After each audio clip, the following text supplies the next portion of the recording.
അടുത്തത് മകരക്കൂറാണ്. ഉത്രാടത്തിൻ്റെ അവസാനത്തെ 3 പാദം, തിരുവോണം, അവിട്ടത്തര, അവിട്ടത്തിൻ്റെ 1ഉം 2ഉം പാദങ്ങൾ ചേർന്നതാണ് മകരക്കൂറ്. വളരെ ശ്രദ്ധിക്കേണ്ട ഒരു കാലഘട്ടമാണ് മകരക്കൂറുകാരെ സംബന്ധിച്ചിടത്തോളം.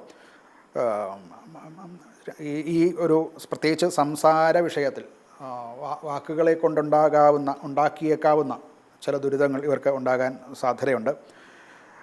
തെറ്റായ പ്രയോഗങ്ങൾ കാരണമോ അല്ലെങ്കിൽ നാം പറഞ്ഞ കാര്യങ്ങളിൽ തെറ്റിദ്ധാരണ ഉണ്ടാവുകയോ ഒക്കെ ചെയ്യാം. അതുകൊണ്ടുണ്ടാവുന്ന ദുരിതങ്ങൾ അവനവൻ്റെ കരിയറിലോ ബിസിനസ്സിലോ ജോലിയിലോ ഒക്കെ ഉണ്ടാവും. തെറ്റിദ്ധാരണകൾ ഉണ്ടാവുകയും ചില വഴക്കുകളുണ്ടാകാനോ ഒക്കെ സാധ്യതയുണ്ട്. മറ്റ് ധനപരമായിട്ടുള്ള കാര്യങ്ങളിൽ വലിയ ബുദ്ധിമുട്ടൊന്നും ഉണ്ടാകാൻ വഴിയില്ല. വരവ് ചെലവുകൾ ഏതാണ്ട് സമീകൃതമായിട്ടുള്ള രീതിയിൽ മുന്നോട്ട് പോകുന്നതാണ്.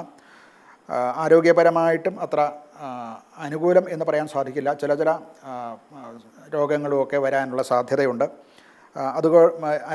മാനസികമായിട്ടും ചില സംഘർഷങ്ങൾ, ഈ പറയുന്ന പരസ്പര വാക്കുകളെ കൊണ്ടും മറ്റും ഉണ്ടാകാവുന്ന ചില സംഘർഷങ്ങളും അതുകൊണ്ടുണ്ടാകുന്ന മനപ്രയാസങ്ങളും ഒക്കെ കാരണം അത് ആരോഗ്യത്തെയും ശാരീരിക അസ്വസ്ഥതകളും ഉണ്ടാക്കാൻ സാധ്യതയുണ്ട്. കുടുംബത്തിലും അഭിപ്രായ ഭിന്നതകൾ ഉണ്ടായേക്കാം.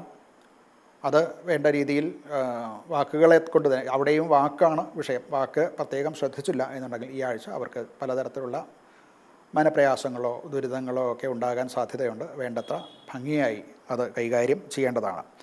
ഇവിടെ ഇവർക്ക് പരിഹാരം എന്നുള്ള നിലയ്ക്ക് ഗണപതിയെ ഭജിക്കുക, ഗണപതി ഹോമം നടത്തുക, ഗണപതി ക്ഷേത്ര ദർശനം നടത്തുക, ഇതൊക്കെ അനുകൂലമായിട്ടുള്ള ഫലങ്ങൾ ഉണ്ടാക്കാനും ഈ പറയുന്ന ദുരിതങ്ങളിൽ നിന്ന് കുറച്ചെങ്കിലും മോചനം കിട്ടാനും ഉപകരിക്കുന്നതാണ്.